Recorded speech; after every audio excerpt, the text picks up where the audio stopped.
त्यसैले जीवन अध्ययनशाला हो, पाठशाला हो, पढिरहौँ, सिकिरहौँ, के न के खोज गरिरहौँ। वस्तुतः सम्पूर्ण ज्ञान, सम्पूर्णता कसैमा पनि हुँदैन।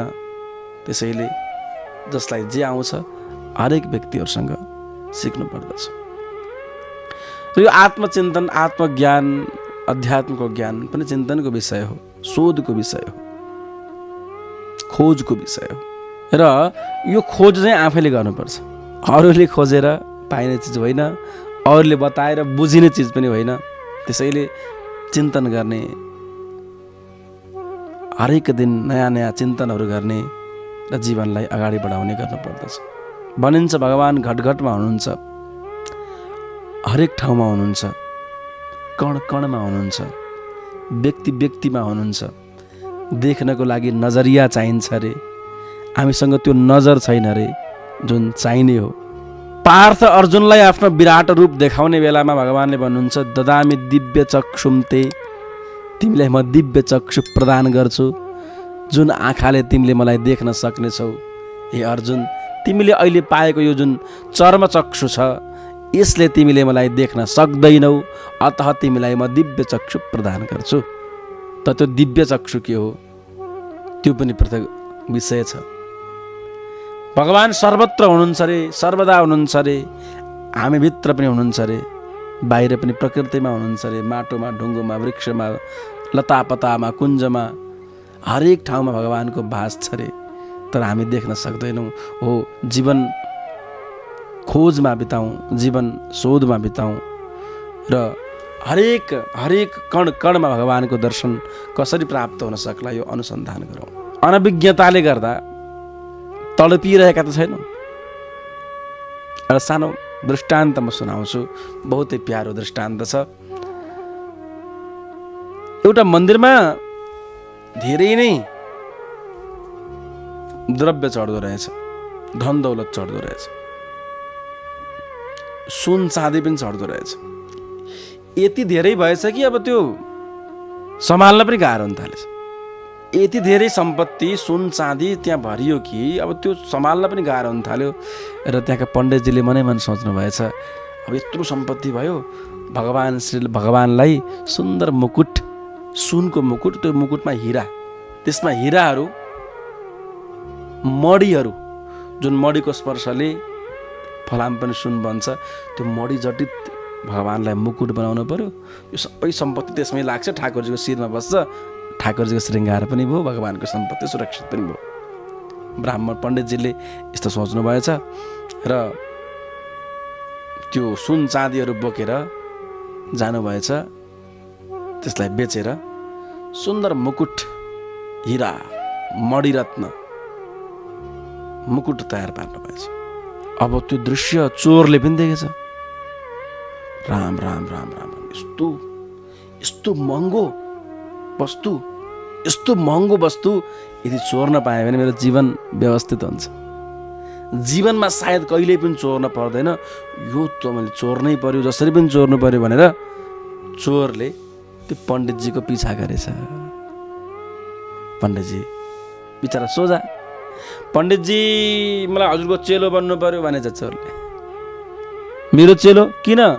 मलाई केही सिक्न मन छ, मलाई पनि केही साधना गर्न मन छ, मलाई पनि जप पूजा पाठ गर्न सिक्न मन छ, पण्डितजी मलाई पनि हजुरको चेलो बनाउनु पर्यो। पण्डितजीले भन्नुभयो ठिकै छ, राम्रै कुरा, लैन जाऊँ मन्दिरतिर। अलि बाटो दूरी रहेछ, लामो बाटो, बजारदेखि त्यो मन्दिर पुग्न। त्यो मुकुट लिएर फर्किँदै गर्दा बाटोमा रात परेछ, अब रात कहीँ विश्राम गर्नु पर्यो, सुत्नु पर्यो, रात काट्नु पर्यो। त्यो चोरले पनि पुरै बडा चेलोको भेष बनाएर बसेको छ। कतिखेर समय पाउँछु र चोरी गर्छु र भाग्छु भनेर रात्रि बस्ने ठाउँमा अब पण्डितजी सुत्नुभयो, निदाउनु भयो, चेलो पनि निदाए चाहिँ गर्यो। राति 12-1 बजे उठेछ, उठेर त्यो मुकुट कहाँ छ त्यसलाई चोर्न पाए अनि भाग्नुहुन्थ्यो भनेर पुरै पण्डितजीको सबै त्यो झोला खोला सब खोलेछ। कतै माथि लुकाएका छन् कि खोपमा लुकाएका छन् कि टोयलेटतिर लुकाएका छन् कि भने सारा रातभरि खोजी गर्छ, घरि बिस्तर मुनि हेर्छ, घरि यता हेर्छ, घरि कार्पेट पल्टाउँछ, घरि बाथरुमतिर जान्छ, घरि बाहिर माटोभित्र गाडेका छन् कि भन्छ यहाँ उता सारा रातभरि मेहनत गर्यो, कहीँ भेटेन। पुनः यात्रा सुरु भयो। अर्को दिन अब आश्रममा मन्दिरमा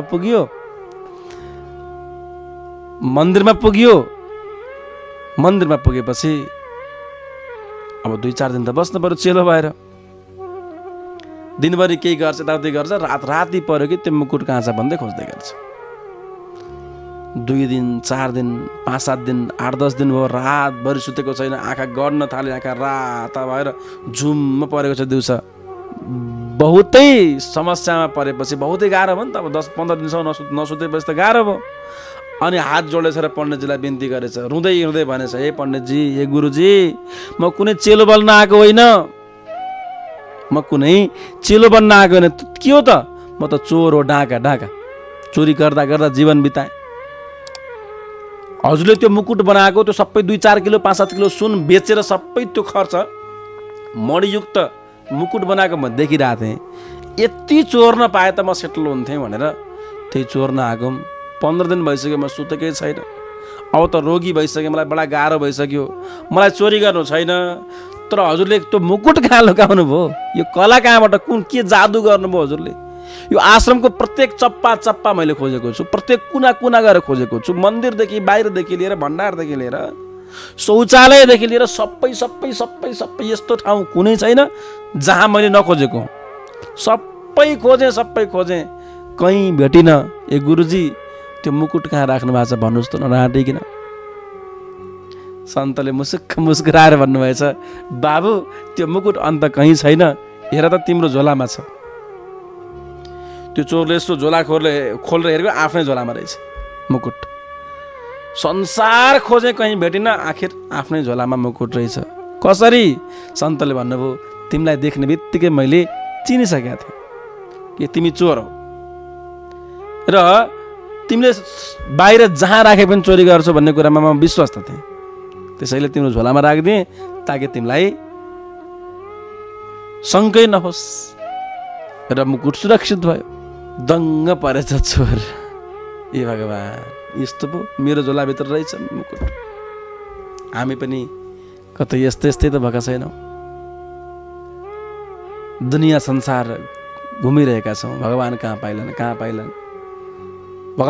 पाइलान् भन्दै बाहिर खोज्याछ, राम 4 धाम गएछ, वहाँ गएछ, चारैतिर घुमै छ। शास्त्रले भन्छन्, तिमी भित्र भगवानको बास छ, चिन्तन गर, भगवानको रूप ध्यान गर, भगवत चिन्तन गर, तिमीले आफूभित्रै परमात्मालाई पाउन सक्छौ। दुनियाँ संसार घुम्यौ खोज्दा आफूभित्र खोजेनौ। कतै त्यो चोरको भाँति हामी पनि तडपिरहेका छैनौँ। भजन गाइन्छ नि, मनका ईश्वर चिन बाहिर खोज्दै नहिँड। कतै भगवान् हामीभित्र हुनुहुन्छ, हामी बाहिर खोजिरहेका छौँ। भगवान् हाम्रो घरमा हुनुहुन्छ, बाबा आमाको रूपमा हामीले बाहिर भौतारिरहेका छौँ।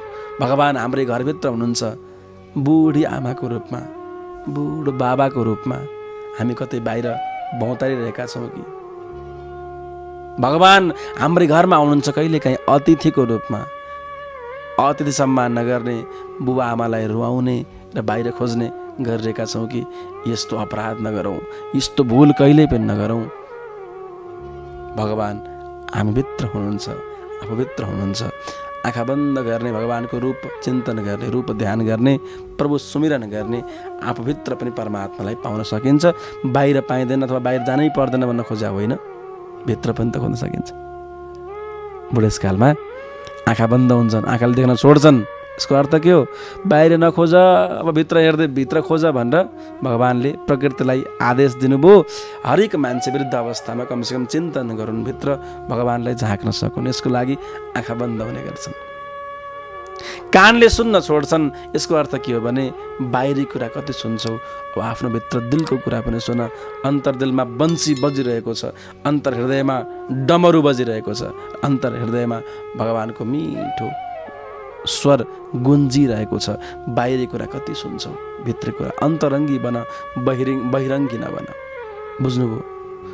भोजन पच्दैन यसको अर्थ थाहा छँदैछ। शुद्ध भोजन गरौँ, सात्विक भोजन गरौँ। शरीर जीर्ण शीर्ण भयो यसको अर्थ एक ठाउँमा बस्नुहोस्, प्रभु स्मरण गर्नुहोस्, आँखा बन्द गर्नुहोस्, भगवानको रूप चिन्तन गर्नुहोस्, रूप ध्यान गर्नुहोस् र जीवनलाई सुखद बनाउनुहोस्, मङ्गलमय बनाउनुहोस्।